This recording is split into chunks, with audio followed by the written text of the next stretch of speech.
মাথা ব্যথার দোয়া।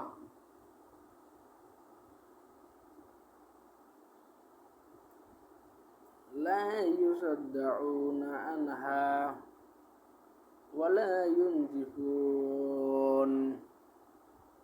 বাংলা অনুবাদ: যেইভাবে এই দোয়াটি পড়িবেন, যখন কারো মাথা ব্যথার হবে, তখন তিনি তার ডাইন হাত দিয়ে মাথা চেপে ধরে 3 বার এই দোয়াটি পাঠ করিবেন। ইনশাআল্লাহ তিনি মাথা ব্যথা থেকে মুক্তি পেয়ে যাবেন।